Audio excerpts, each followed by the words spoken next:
तो दोस्तों मैंने लास्ट वीडियो लेक्चर में आपको मैंने बताया था कि प्रॉपर्टीज ऑफ चार्ज क्या होता है। प्रॉपर्टीज ऑफ चार्ज में मैंने फर्स्ट पॉइंट बताया था like charges repel each other, second point मैंने बताया था unlike charges attract each other, और थर्ड पॉइंट में मैंने बताया था कि चार्ज कंजर्व क्वांटिटी होता है, charge is conserve quantity, and fourth point में बताया था charge is quantize quantity. Quantization का मतलब मैंने बताया था कि इंटीग्रल मल्टीपल ऑफ ई होना चाहिए। क्लियर है ना, यही बताया था इंटीग्रल मल्टीपल होना चाहिए। फिर आपको मैंने बताया था नेक्स्ट पॉइंट कि स्टैटिक चार्ज केवल इलेक्ट्रिक फील्ड प्रोड्यूस करता है, लेकिन जब चार्ज मोशन में रहेगा ना तो हर हाल में इलेक्ट्रिक फील्ड के साथ साथ मैग्नेटिक फील्ड भी जनरेट होगा, और जब चार्ज कांस्टेंट वेलोसिटी से होगा तब केवल इलेक्ट्रिक फील्ड और मैग्नेटिक फील्ड। कांस्टेंट वेलोसिटी कहने का मतलब क्या कि एक्सीलरेशन जीरो होगा, यानी जब चार्ज का एक्सीलरेशन जीरो होगा तो उस केस में केवल इलेक्ट्रिक फील्ड और मैग्नेटिक फील्ड प्रोड्यूस होगा। लेकिन चार्ज का एक्सीलरेशन यदि होता है तो उस केस में इलेक्ट्रिक फील्ड मैग्नेटिक फील्ड तो जनरेट होगा ही, साथ साथ इलेक्ट्रोमैग्नेटिक रेडिएशंस भी जनरेट होगा। आपको मैंने लास्ट क्लास बताया था। और इलेक्ट्रोमैग्नेटिक रेडिएशन क्या कहने, रेडिएशंस कहने का मतलब क्या, लाइट। तो लाइट इलेक्ट्रोमैग्नेटिक रेडिएशंस होता है, यानी इलेक्ट्रोमैग्नेटिक वेव होता है।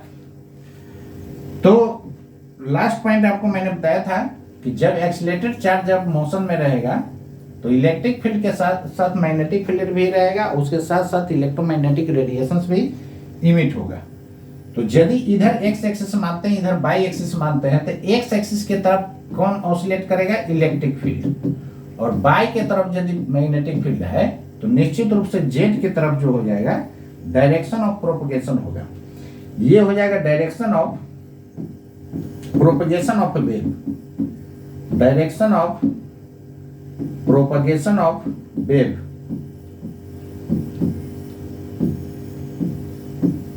कौन सा वेव, इलेक्ट्रोमैग्नेटिक वेव। EMW मतलब होता है इलेक्ट्रोमैग्नेटिक वेव। EMW कहने का मतलब क्या होता है, इलेक्ट्रोमैग्नेटिक वेव होता है। EMW electromagnetic wave, electromagnetic wave EMW। अब यहां पर ध्यान दीजिए, इधर इलेक्ट्रिक फील्ड एक्स एक्सिस की तरफ ऑसिलेट कर रहा है, मैग्नेटिक फील्ड किधर, वाई की तरफ। तो I क्रॉस जे देखिएगा तो राइट हैंड रूल से कीजिएगा ना, I क्रॉस जे, तो जेड की तरफ किधर हो गया, थंब हो गया ना, मतलब जेड एक्सिस इधर होगा। तो एक्चुअली जेड एक्सिस इधर है, लेकिन हवा में लाइन यार कैसे ड्रॉ होगा, नहीं हो पाएगा ना, इसलिए इसको झुका दिया जाता है। इसको क्या कर दिया जाता है, झुका दिया जाता है। तो E और B एक दूसरे के परपेंडिकुलर ऑसिलेट करता है, और दोनों के परपेंडिकुलर जो होता है वेव का प्रोपगेशन होता है। और ये कौन सा वेव होगा, इलेक्ट्रोमैग्नेटिक वेव होगा। तो आपको मैंने साउंड में बताया था कि यदि जिस डायरेक्शन में प्रोपगेशन होगा उसी डायरेक्शन में यदि पार्टिकल का ऑसिलेशन होता है तो उसको लॉन्गिट्यूडनल वेव बोला जाता है। क्या बोला जाता है, लॉन्गिट्यूडनल। और जिस डायरेक्शन में यदि वेव का प्रोपगेशन हो रहा है उसके परपेंडिकुलर ऑसिलेट होता है तो उसको ट्रांसवर्स बोलते हैं। तो यहाँ पर वेव का प्रोपगेशन जेड की तरफ है, तो देखिए तो इलेक्ट्रिक फील्ड भी परपेंडिकुलर ऑसिलेट कर रहा है, मैग्नेटिक फील्ड भी परपेंडिकुलर ऑसिलेट कर रहा है। तो जब भी परपेंडिकुलर ऑसिलेट करेगा, मान लेते हैं कि इधर वेव प्रोपगेट कर रहा है, अब परपेंडिकुलर इस तरह का ऑसिलेट होगा, तो देखिए तो ये टी बन गया है, ये क्या बन जाएगा, टी बन जाएगा। देखिए इधर से टी बन गया, इधर से हटा दीजिए, टी बना कि नहीं, तो टी फॉर ट्रांसवर्स, देखिए 90 डिग्री बन रहा है। तो टी फॉर क्या करना है, ट्रांसवर्स। तो यहाँ पर टी फॉर ट्रांसवर्स, यानी इलेक्ट्रोमैग्नेटिक वेव क्या होता है, ट्रांसवर्स नेचर का होता है। इलेक्ट्रोमैग्नेटिक वेव के बारे में मैंने ये भी बताया था कि ऐसा वेव जिसके लिए मीडियम का रिक्वायरमेंट नहीं होता है, यानी मीडियम रहे या न रहे फिर भी वेव क्या कर जाएगा, ट्रैवल कर जाएगा। जैसे सन से लाइट जो अर्थ तक आती है तो क्या उम्मीद करते हैं, जैसे जैसे ऊपर जाते हैं धीरे धीरे डेंसिटी एयर का घटते घटते घटते घटते घटते वैक्यूम में मिल जाता है। तो वैक्यूम है मतलब वहाँ एयर भी नहीं है। जब एयर नहीं है फिर भी सन से लाइट हमारे पास आती है कि नहीं, बिल्कुल आता है। तो सन से जो लाइट आ रही है वहां से, इसका मतलब कि इसके लिए मीडियम का जरूरत है ही नहीं। मीडियम रहेगा फिर भी आएगा, न रहेगा फिर भी आएगा। क्लियर है ना। तो मीडियम रहे या न रहे लाइट आपके पास पहुंच जाएगा। इसी को हम लोग बोलते हैं इलेक्ट्रोमैग्नेटिक वेव। और ये फॉर्मूला होता है E बराबर BC। देखिए जितना भी फॉर्मूला आपको मिलेगा फिजिक्स में सबको हम याद रखने का ट्रिक्स बताते जाते हैं। यदि वो ट्रिक्स आप माइंड में रखते हैं तो आपको फॉर्मूला याद रखने में प्रॉब्लम क्रिएट नहीं करेगा। फॉर्मूला यदि याद है तो दुनिया का टोटल क्वेश्चन आपसे बनेगा। इसको याद कैसे कर सकते हैं? EBC, देखिए एक तो कैटेगरी में होता है, जनरल कैटेगरी होता है, BC कैटेगरी होता है, EBC होता है। तो EBC याद रखिएगा, एक्सट्रीमली बैकवर्ड क्लास। तो EBC याद रखना है। यदि EBC याद नहीं रखना चाहते हैं तो याद रखिएगा इंजीनियर विनोद चंद्रा।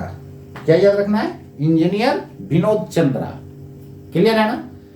तो आप इस तरह पूरा ट्रिक्स से आप पूरे फिजिक्स का आपको ये फार्मूला आप याद कर सकते हैं। तो जो भी फार्मूला आएगा फिजिक्स में सब काम याद रखने का ट्रिक्स बताते जाएंगे। चलिए नेक्स्ट देखिए। यहां से एक पॉइंट हम लोग के मिला कि जितना भी इलेक्ट्रोमैग्नेटिक वेव है, ऑल इलेक्ट्रोमैग्नेटिक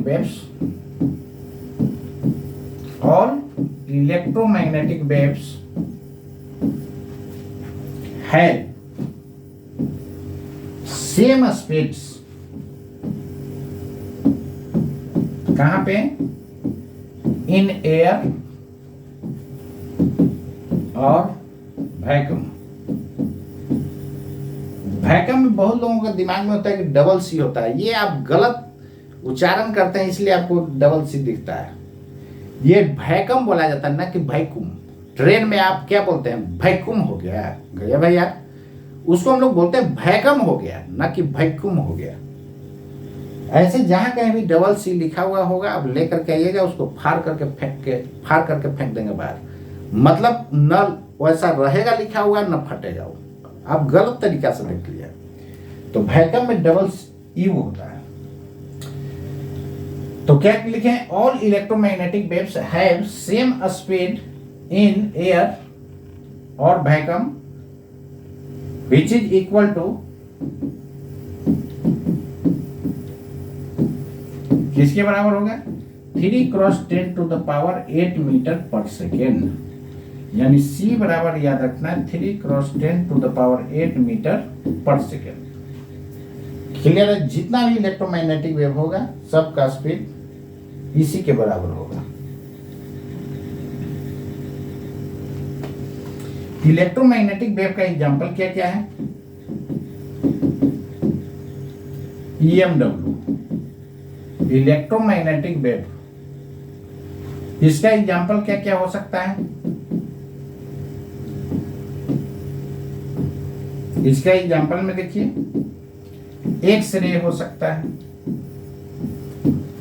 गामा रेज का नाम सुने होइएगा, ठीक है, रेडियो वेव का नाम सुने होइएगा, लाइट वेव, ये तो अभी पढ़े ही, लाइट वेव का नाम सुने होइएगा ETC। ये आपका इलेक्ट्रोमैग्नेटिक वेव है। तो इसका एयर में स्पीड कितना होता है? 3 × 10⁸ मीटर पर सेकेंड। क्लियर है ना? मतलब इसको हम लोग किलोमीटर में करेंगे तो 3 लाख किलोमीटर पर सेकेंड हो जाएगा। मतलब समझ लीजिए कि 1 सेकंड में 3 लाख किलोमीटर चल जाएगा। 3 लाख में तो पूरा दुनिया नपा जाएगा। नहीं, यहां से पाकिस्तान का दूरी कितना है? बहुत कम। और 1 सेकंड में वो 3 लाख जा रहा है। तो सन से अर्थ तक आने में 8 मिनट समथिंग सेकंड लगता है, लगभग टाइम अप्रॉक्स 8 मिनट लगता है। चलिए नेक्स्ट देखिए। और सन से अर्थ का डिस्टेंस होता है 15 करोड़ किलोमीटर। नेक्स्ट देखिएगा,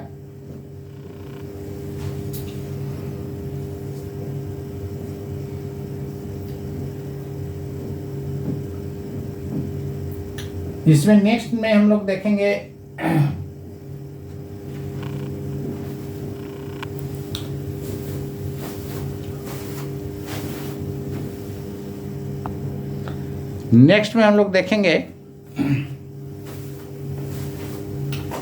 property number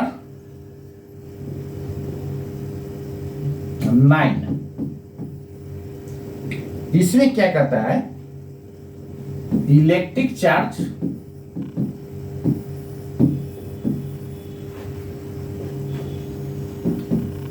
can never exist, can never exist without mass, mass के बिना ये एग्जिस्ट नहीं करता है, लेकिन मास बिना चार्ज का एग्जिस्ट कर सकता है। क्लियर है ना?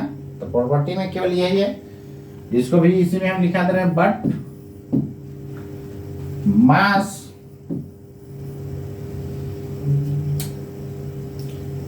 कैन एग्जिस्ट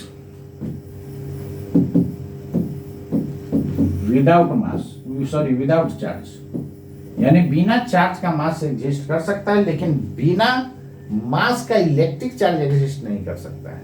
क्लियर है? तो ये सारे पॉइंट्स 9 पॉइंट्स प्रॉपर्टी में याद रखेंगे।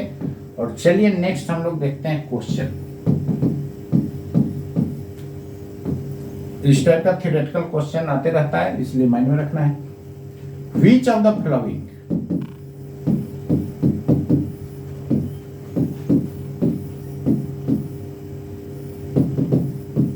is are, which of the following is are correct statements? कौन कौन करेक्ट है ये आपको चुनना है। ए ऑप्शन में कहता है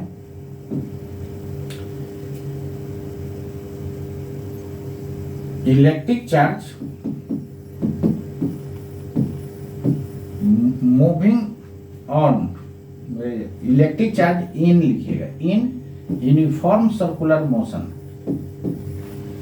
uniform circular motion, in uniform circular motion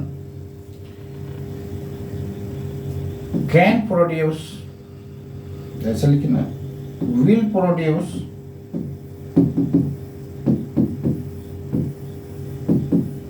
electromagnetic radiations,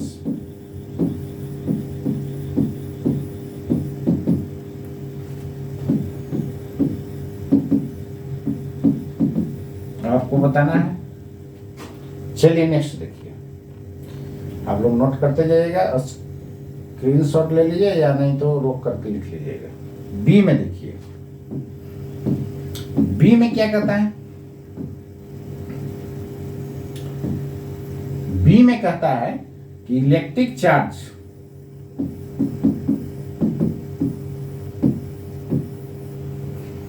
having, electric charge having variable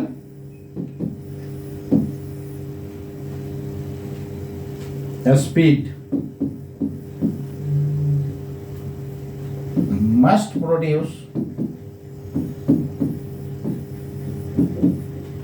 electromagnetic radiation।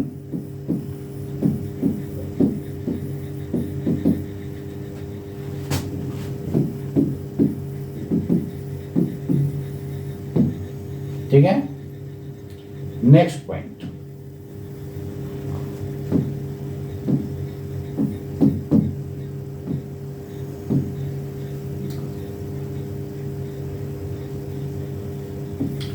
Electric charge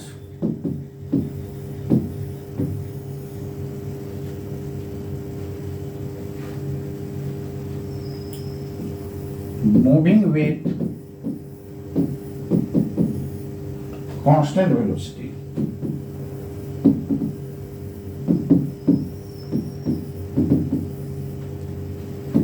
may produce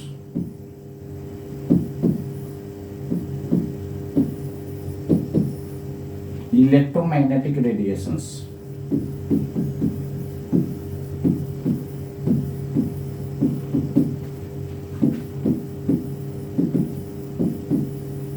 ठीक है, next point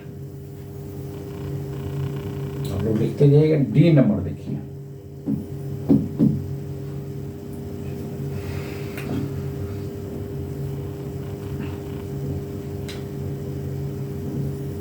anybody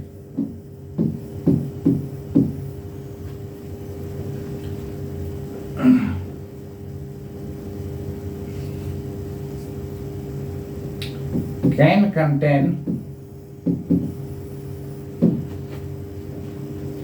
minus 15 E, where E is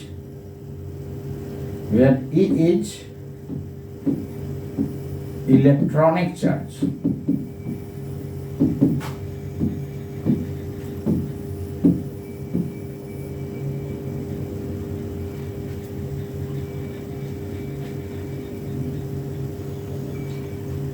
D में, ई में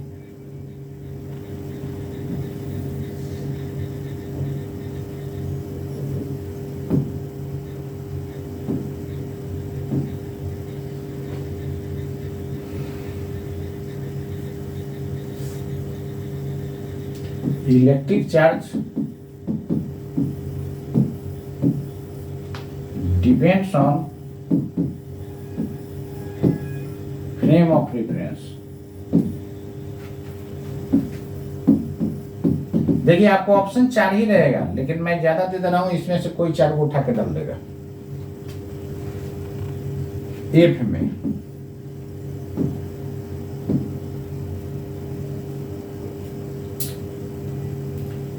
a charged particle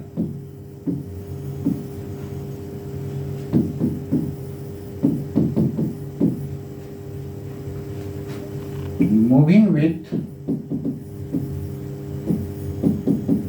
constant speed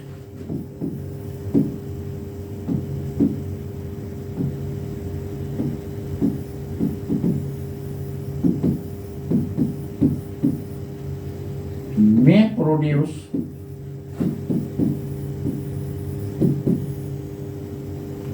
electromagnetic radiation.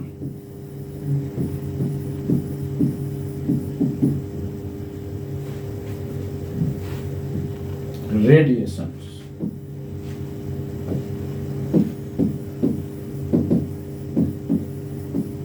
ठीक, next a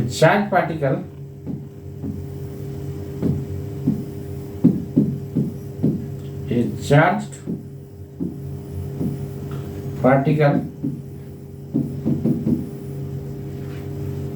moving with constant speed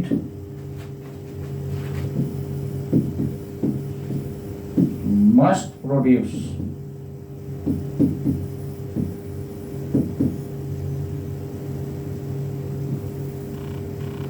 electromagnetic radiations. Magnetic radiations.